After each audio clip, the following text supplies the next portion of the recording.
안녕하세요. 이래동 주민자치회 회장 최만수입니다.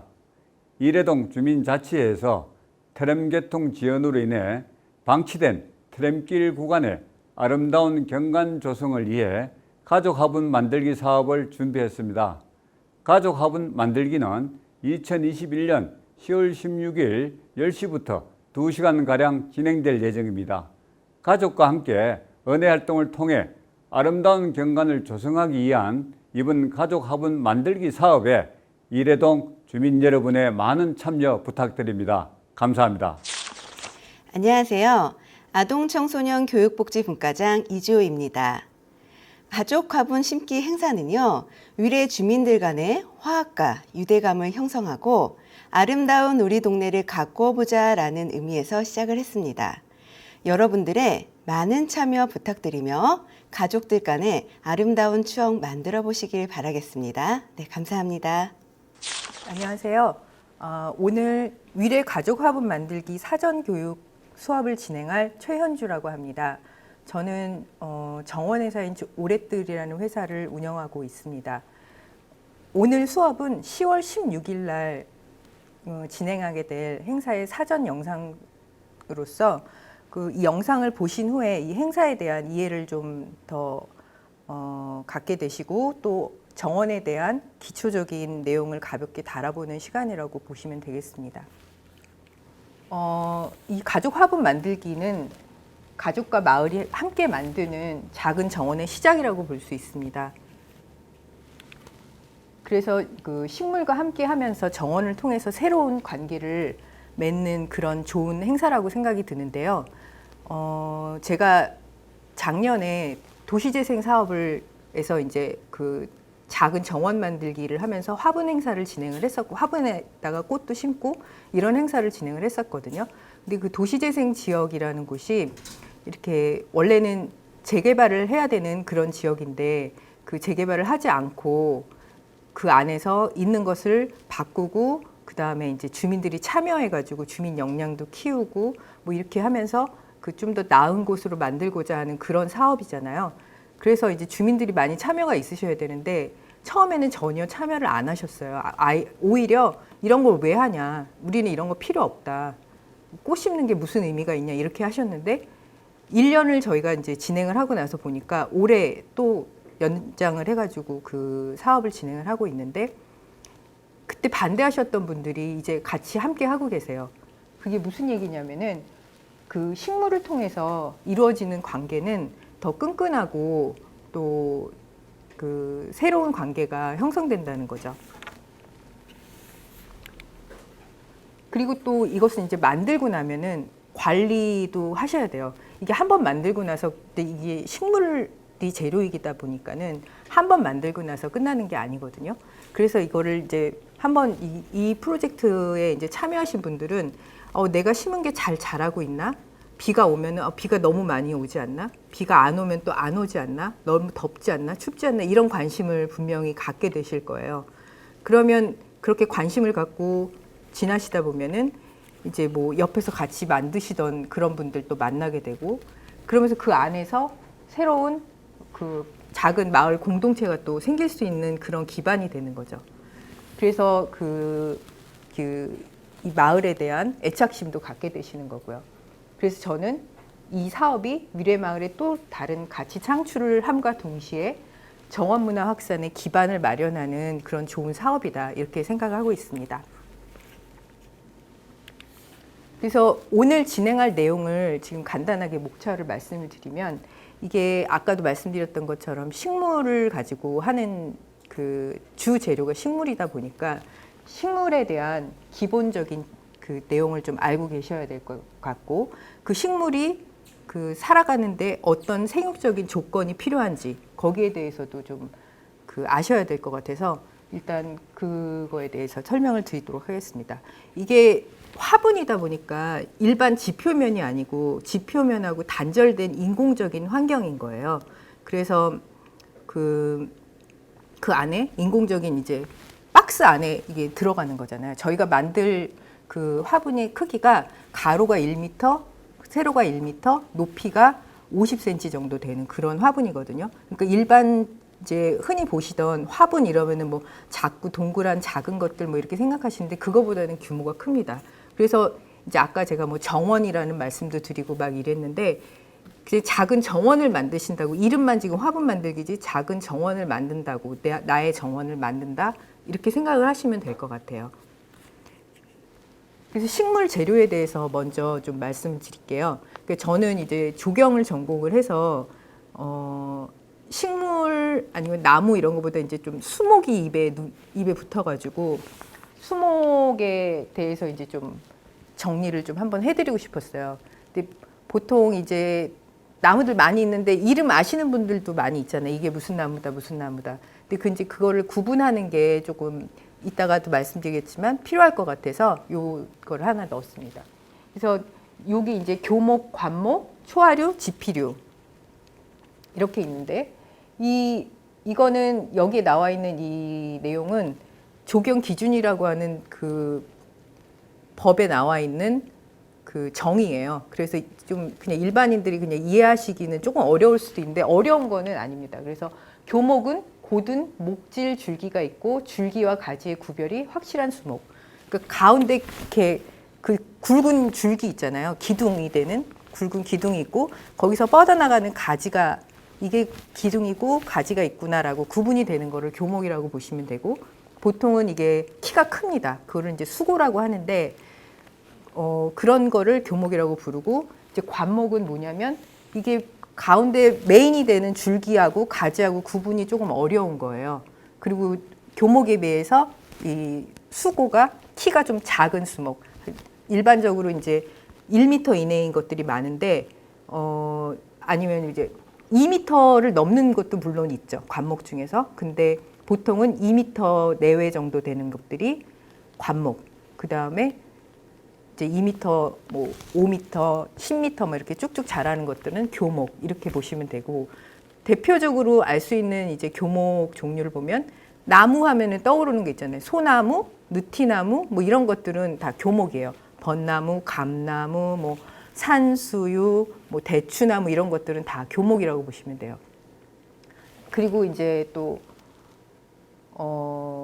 관목은 저희가 알고 있는 게 철쭉, 봄에 꽃 많이 피우는 철쭉, 회양목, 뭐 이렇게 차폐용으로 이렇게 그 울타리처럼 하는 사철나무라든지 쥐똥나무 이런 것들은 관목이에요.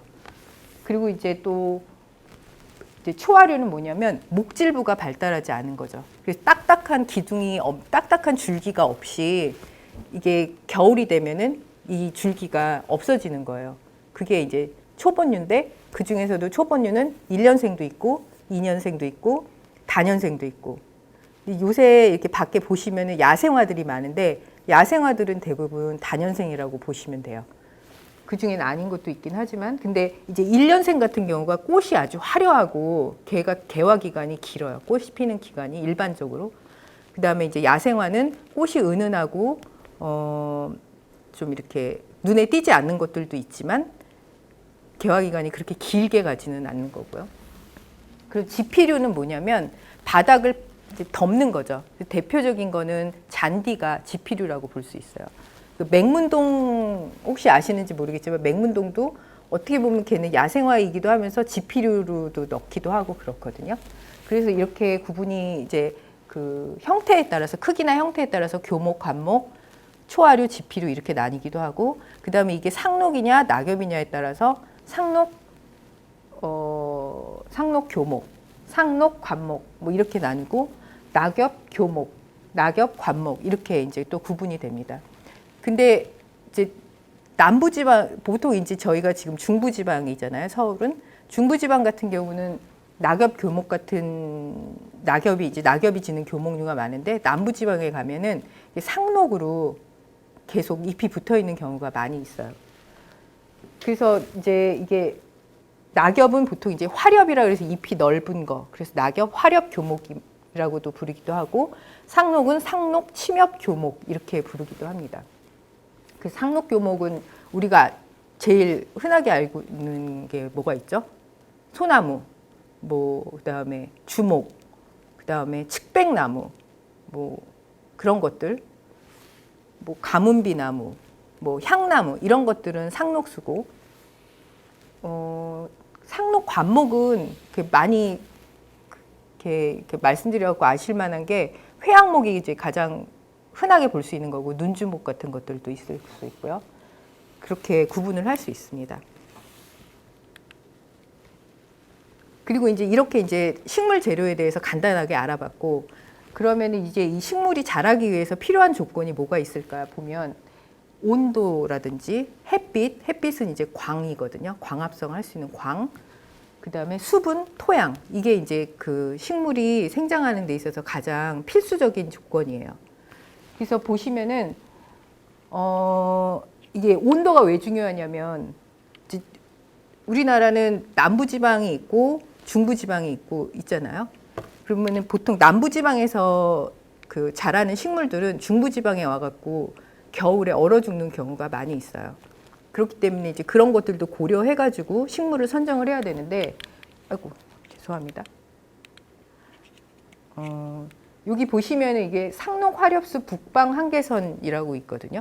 이게 뭐냐면 이제 이게 그 지구 온난화 때문에 이게 점점 올라오고 있다 이런 뉴스 가끔 보셨을 거예요. 근데 그 기준이 상록 화렵수, 아까 남부지방에 많이 있다고 하는 상록, 잎이 넓은 화렵수, 그 중에서도 후박나무라고 있는데, 걔를 기준으로 해서 걔가 어디까지 자연적으로 우리가 그냥 갖다 심는 게 아니라 올라오느냐, 그 어느 지방까지 퍼져 있느냐, 이걸 기준으로 했을 때 이 선이 이렇게 이제 변화한다는 거예요.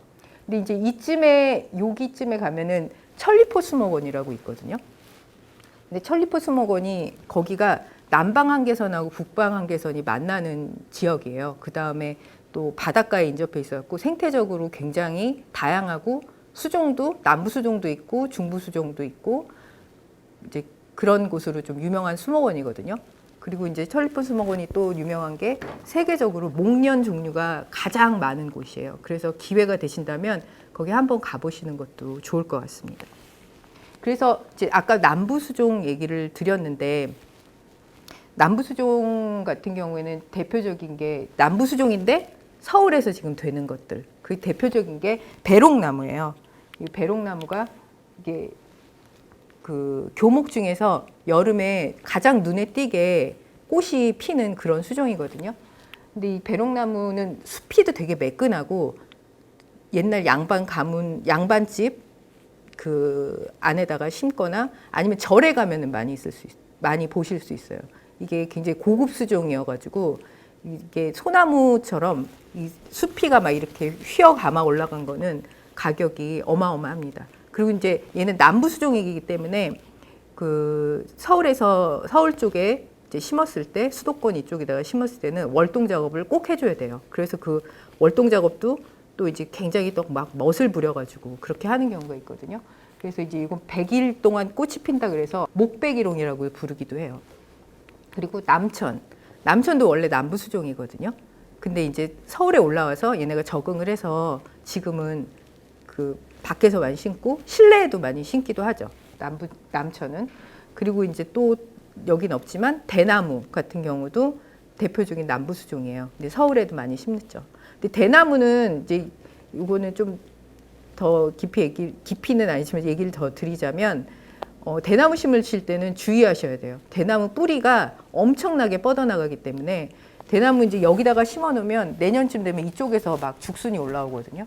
그래서 한 번 심어 놓으면은 얘는 토양을 갈아엎지 않는 이상 완전한 제거가 어렵다고 보시면 돼요. 그래서 막 이렇게 뭐 차폐 같은 거 하시고 싶어 갖고 대나무 심고 싶어 하시는데, 대나무 심으시려면 이제 그런 거를 좀 다 각오를 하고 심으셔야 된다, 이렇게 말씀드릴 수가 있고, 그다음에 또 남부수종 중에 영산홍이라고 있는데, 얘는 이제 철쭉 종류예요. 근데 이제 철쭉은 그냥 철쭉이라고 이제 부르기도 하고, 이제 분류를 보면 뭐 산철쭉, 백철쭉, 겹철쭉, 뭐 자산홍, 영산홍 막 이렇게 구분이, 저도 이제 사실 딱 보면은 구분이 어려울 정도로 종류가 많은데, 그 영산홍은 남부수종이고 다른 철쭉류에 비해서 잎이 좀 작은 편이에요. 그래서 반상록이거든요. 근데 이제 요건 꽃 색깔로 이제 구분을 하게 됩니다. 그래서 이렇게 그 수목을 선정할 때 남부지방 수종을 밖에다가 외부에다가 심게 되면 겨울에 잘 자라지 못하거나 죽을 수가 있기 때문에 그런 걸 고려해서 식물을 선정해야 된다라는 의도로 이제 요거는 말씀을 드렸습니다. 그리고 또 생육 필수 조건 중에 하나가 햇빛이에요. 햇빛. 근데 햇빛은 이제 그 수목이 광합성으로 에너지를 얻잖아요. 그 광합성을 하는데 가장 중요한 게 이제 햇빛이 되는 거죠. 광합성의 재료인데. 근데 이 중에서 이제 이걸 또 왜 말씀을 드리냐면 수목이 양수하고 음수로 또 구분을 해요.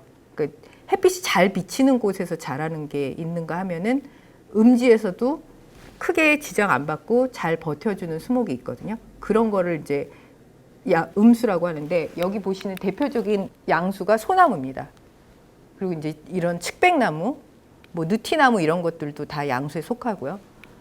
이런 것들은 햇빛이 잘 드는 곳에 있어야 생육도 좋고 잘 죽지 않죠. 그 다음에 요거는 이제 떡갈릭 고무나무거든요. 근데 요건 실내 식물이죠. 근데 얘는 햇빛이 직사광선으로 들어오는 곳에 놓으면은 얘는 잎이 타버려요. 그래서 반음지에다가 집에다 놓으실 때도 베란다 가까이 놓으시는 것보다는 좀 안쪽에다가 은은하게 빛 들어오는 곳에다 놓으시는 게 얘는 생육이 좋습니다. 그래서 아까 주막가 보여드렸던 거는 이제 양수고, 그 다음에 이제 요거는 음수예요. 대표적인 음수인데 단풍은 이렇게 뭐 음수 이렇게 구분은 하진 않지만 반음지에 들어가서도 생육이 괜찮아요. 잘 자라요. 잘 버텨줘요. 그 다음에 또 음수로 일반적인 조경수로 많이 쓰이는 게 주목. 주목도 햇빛이 없는 곳에서도 잘 버티고 잘 자라는 수종 중에 하나입니다. 그 다음에 이제 요거는 수수꽃달이에요. 라일락이라고 부르는. 얘도 반음지에서 잘 되는 그 수종이고, 이제 수국은 양지로 나가면은 직사광선으로 나가면 잎이 타는 경우가 많이 있어요. 얘는 이제 되게 물을 좋아하는 수종이잖아요. 그래서 꽃집에서 만약에 수국을 사셔도 밑에 이렇게 물병 같은 조그만 걸 이렇게 담아줄 정도로 물을 좋아하는데 여름 수종이거든요, 수국이. 그러니까 직사광선이 비치는데 수분 공급도 잘 안 된다. 그러면 이제 바로 고사하고 잎이 타버리게 되는 거죠. 그 다음에 이제 요 밑에 있는 거는 비비추, 옥자마 이런 거 혹시 들어보셨을 수도 있는데 그런 종류를 이제 호스타류라고 하거든요. 요런 게 얘는 이제 음지에서 아주 생육이 왕성한 그런 종류예요. 얘는 야생화 종류라고 보시면 되고, 근데 이제 이게 개량종이 많아서 이게 같은 초록색인데도 색깔이 조금씩 미묘하게 다르고 이렇게 무늬도 있고, 그래서 꽃이 음지에서는 이제 꽃이 좀 안 되는 경향이 있잖아요. 꽃 대신 잎을 감상하는 그런 대표적인 수종으로 보시면 됩니다. 식물 생육 조건 중에 또 중요한 게 토양이에요. 근데 이제 일반적으로 토양은 이제 그냥 우리가 부르는 이제 조경 쪽에서는 이제 마사토라고 하는데 제일 좋은 흙은 이제 사질 양토라고 하거든요.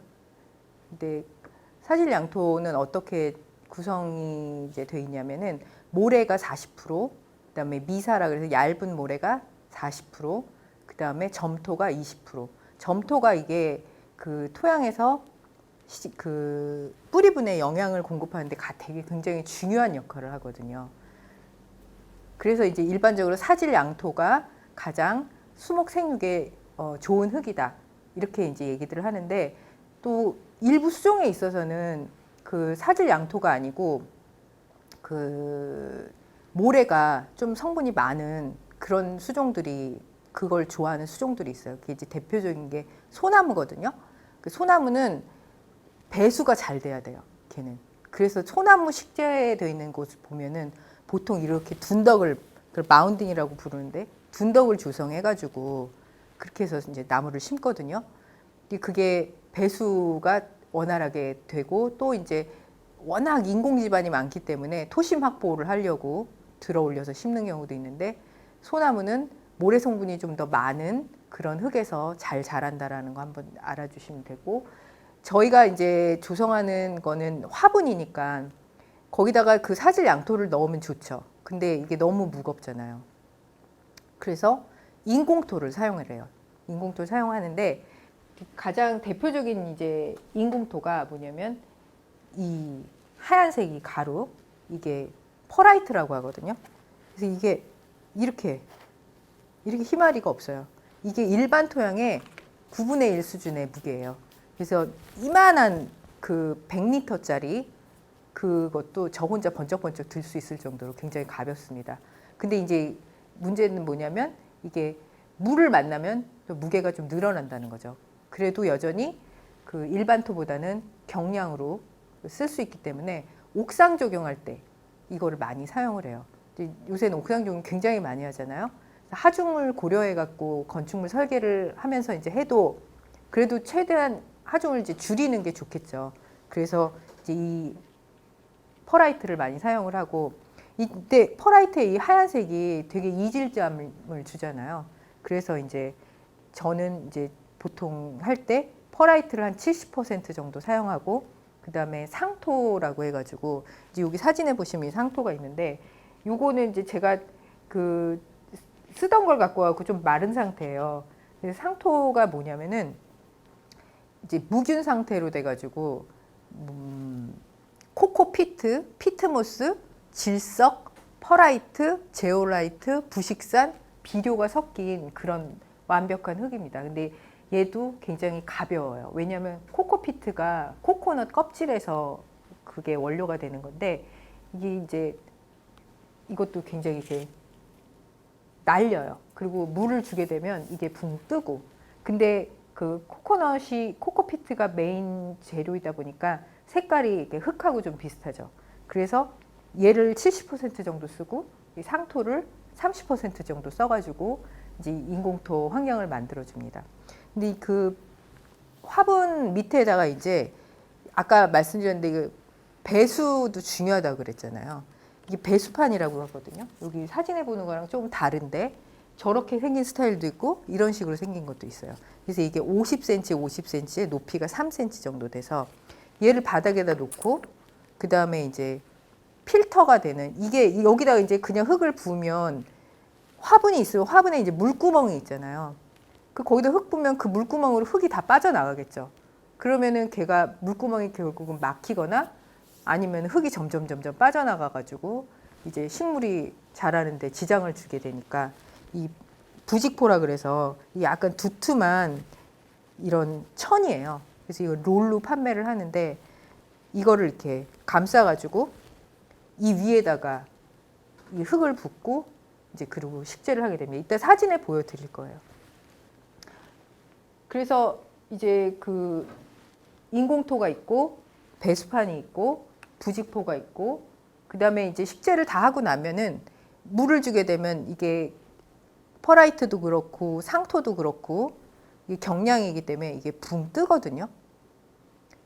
그래서 이제 멀칭제를 좀 사용을 해요. 멀칭제는 원래 그 일반 그 밖에다가 조경을 한 다음에 뭐 수분 증발을 방지하거나 잡초가 나는 거를 막기 위해서 멀칭제를 사용하는데, 그거는 이제 그 바크, 나무 껍질로 만든 바크나 아니면은 뭐 화산석, 여기 보이시는 이 이제 화산석이 있어요. 이게 검은색도 있고 이제 붉은색도 있고, 아니면 이런 마사 같은 거.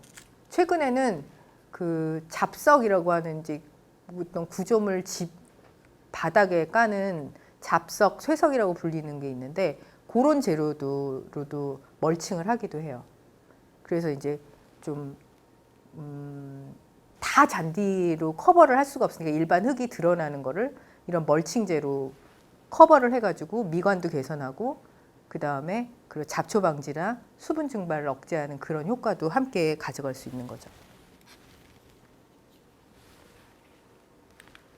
그래서 이게 아까 이제 여기 지금 보여드렸던 이 부직포입니다. 부직포고 여기 이제 배수판이 있죠. 그리고 이제 이게 아까 말씀드렸던 나무 껍질 바크예요. 그리고 이 마사는 이게 소립, 중립, 대립 이렇게 크기가 구분해서 판매를 해요.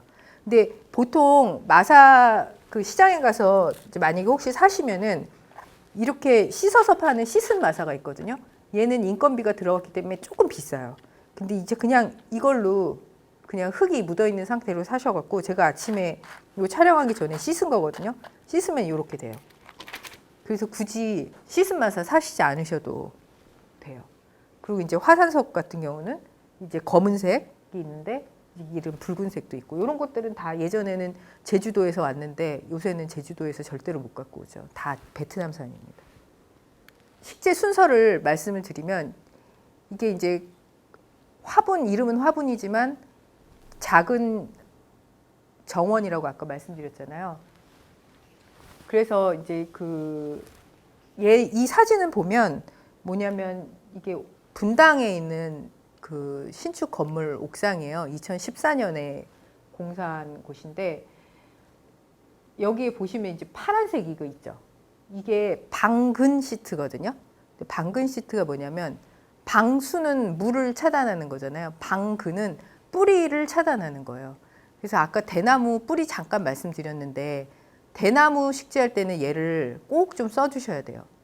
그래도 이 틈, 요런 미세한 틈으로 또 뻗어나가는 건 어쩔 수 없지만 아예 안 쓰시는 것보다는 낫고, 그리고 이제 옥상 조경을 할 때 이 방근 시트를 설계부터 반영해가지고 꼭 쓰게 합니다. 그래서 이제 방근 시트를 먼저 이 구조물, 콘크리트 구조물에다 방근 시트를 먼저 깔고 이제 옥상 조경인 경우에는 그냥 배수판을 이렇게 설치를 해요. 그리고 나서 이게 퍼라이트거든요. 꼭 눈 온 거 같죠. 얘를 먼저 이렇게 포설을 하는 거예요. 근데 얘가 물을 주면은 한 10%, 20% 정도 부피가 줄어들어요. 그래서 발로 이렇게 꾹꾹 밟으면서 뿌릴 때도 이게 굉장히 비산 현상이 심하기 때문에 이렇게 막 날리거든요. 이게 막 기침이 나요. 이걸 이제 작업할 때 되면. 그래서 물을 뿌려가면서 포설을 해야 되고, 이제 뿌리기 전에 이렇게 배수판 위에다가 부직포를 깔게 됩니다. 근데 이 부직포를 그냥 밑에다만 까시는 분도 있는데 저는 그게 좀 불안하더라고요. 그래서 위까지 이렇게 올려서 좀 해주는 게 흙이 빠져나가는 거를 최소화할 수 있는 것 같아요. 그리고 이제 요 사진은 뭐냐면 그 스테인리스로 된 철판인데 이게 저희가 이번에 사용할 화분 내부거든요. 이거는 이제 되게 고급 화분이에요. 저희가 사용할 화분은. 그래서 안에가 완전히 스테인리스로 딱 고정이 그게 돼 있어가지고 물이 새 나갈 염려도 없고 구조적으로 굉장히 내구성도 좋고 그런 거죠. 여기 보시면 이게 구멍 있는 게 배수 구멍이에요. 그리고 이제 요거는 일반 목재 화분에다가 배수판, 요거 지금 이거랑 똑같은 배수판을 깔은 모습이고요. 그래서 이렇게 이제 퍼라이트하고 상토, 여긴 상토는 없지만 상토를 깔고서 그리고 이제 식물을 배치를 하는 거예요. 여기 보시면 이렇게 큰 수목부터 이렇게 배치를 하고 그 다음에 상토를 이제 마저 붓고 그 다음에 초화류를 심고 멀칭제를 깔고, 그래서 이제 제가 부직포를 좀 저는 과하게 쓰는 경향이 있는데 이렇게 다 튀어나오게 이렇게 합니다. 그래서 나중에 잘라내주면 되거든요. 가위로. 그래서 이렇게 해서 이제 요 교목, 그 관목을 이제 좀 키 큰 거 얘가 한 5, 60cm 정도 되는 거거든요. 걔네를 먼저 자리를 잡고 그 다음에 초화류를 심는 거죠. 자리 잡고 돌 같은 걸 이제 만약에 놓게 되면 돌도 놓고 그 다음에 이제 초화류 심고, 그리고 나서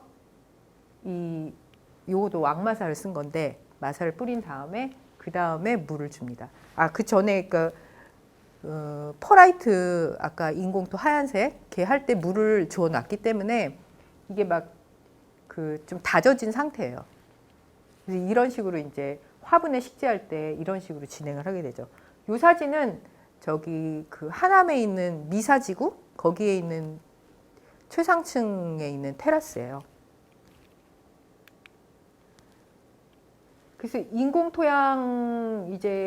인공토양으로 했을 때 아까 맨 처음에 제가 교목, 관목, 초화, 지피 이 얘기 드린 이유가 뭐냐면 이게 이제 생존 토심하고 생육 토심이 있어요. 이 밑에 사진을 보시면 피라칸사 토심별 생장 차이가 있거든요. 이 피라칸사는 남부 수종인데 차폐용으로 많이 쓰는 가시가 있는 그런 꽃도 좀 이제 열매가 빨갛게 열리는 그런 수종이거든요. 얘가 15cm 심었을 때, 20cm, 30cm 심었을 때 생장 차이를 나타내주는 사진이에요. 요거는 남천이고요. 15cm 심으면 거의 못 자라죠. 그러니까 이게 지금 피라칸사나 남천이나 소관목이거든요. 그럼 얘가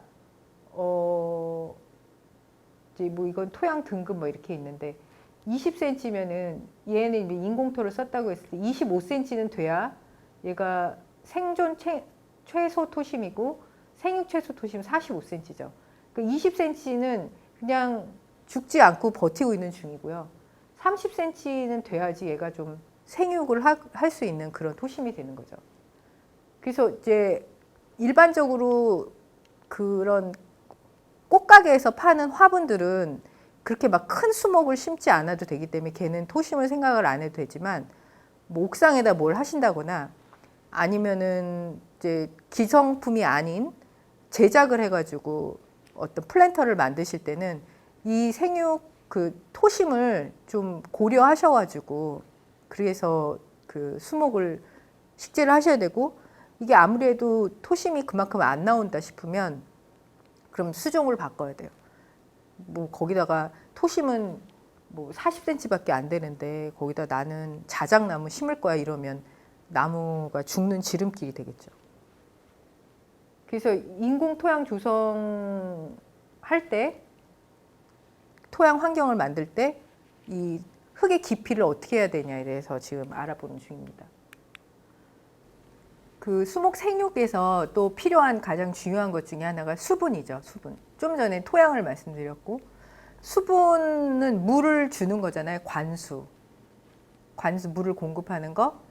그다음에 이제 그 물을 빼는 거.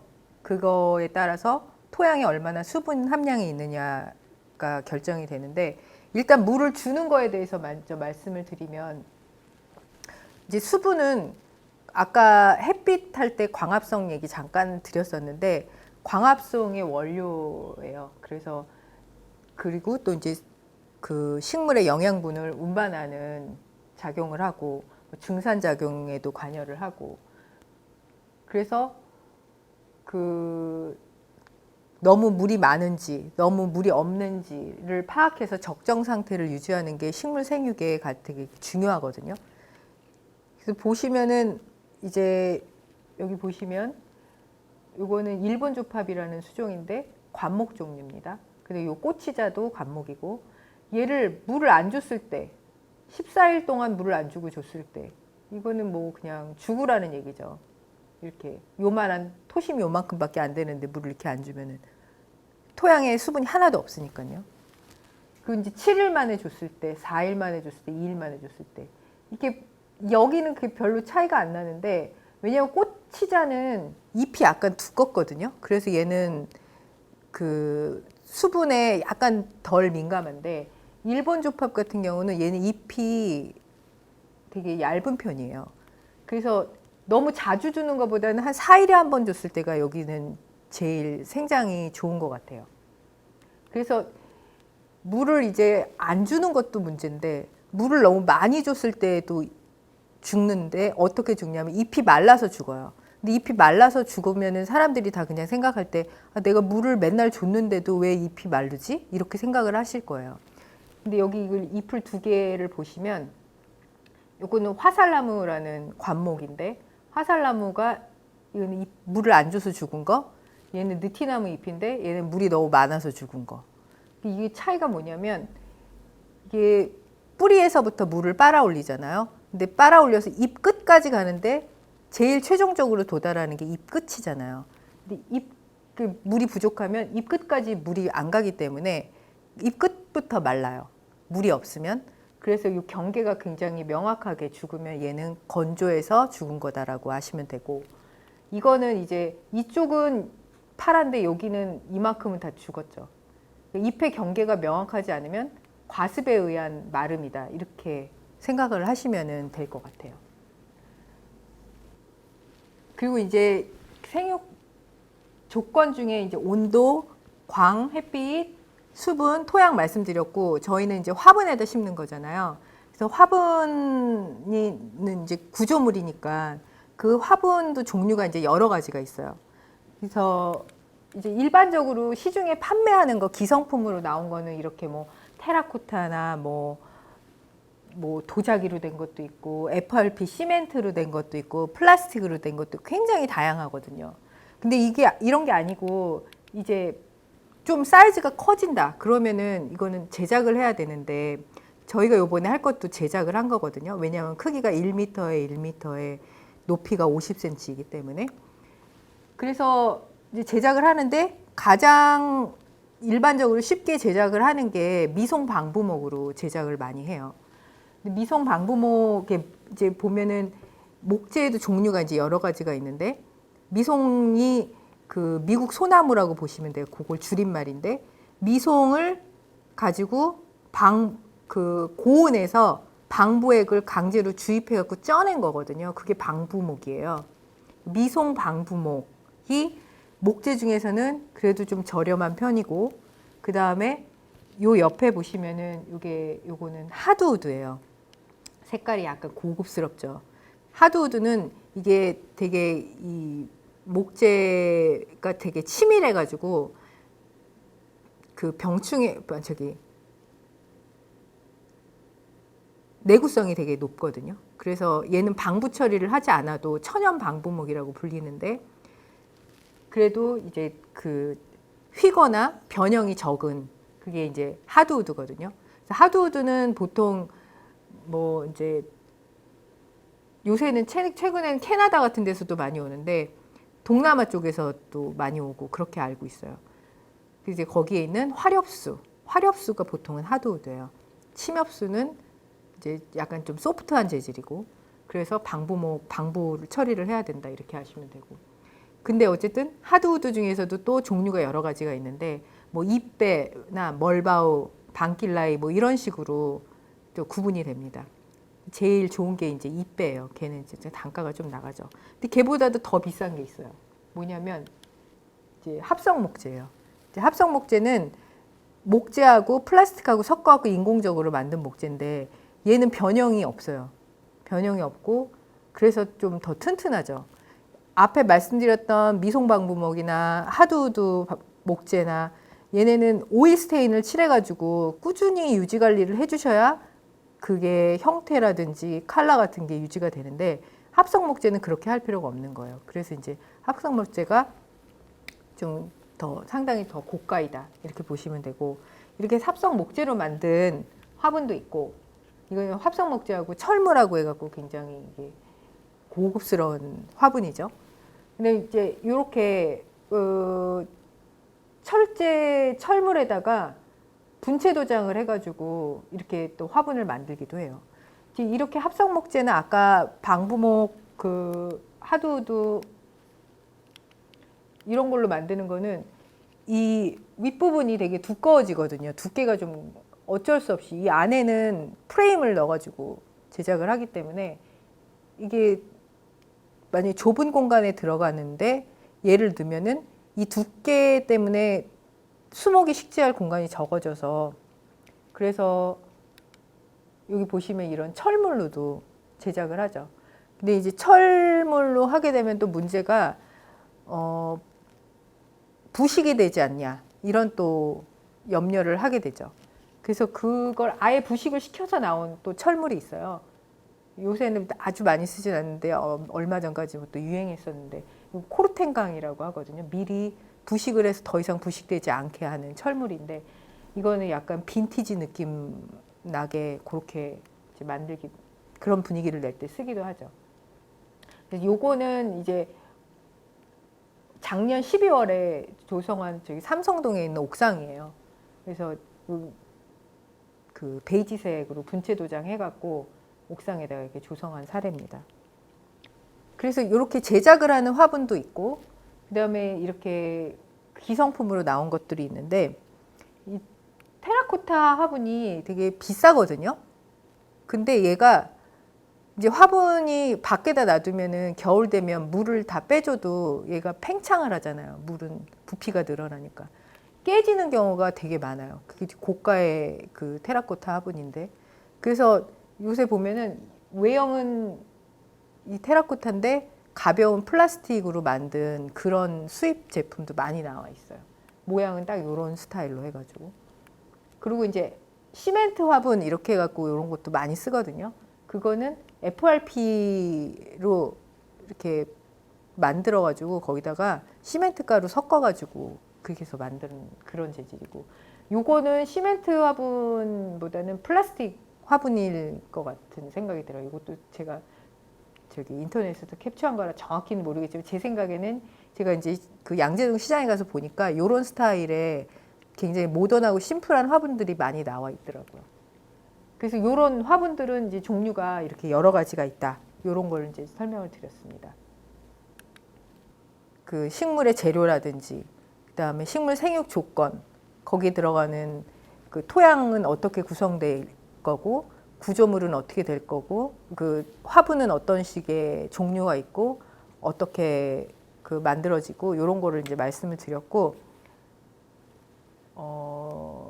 이제 그 실제로 저희가 설치할 장소에 대해서 말씀드리겠는데, 그거는 잠깐 쉬고 다시 말씀드리겠습니다.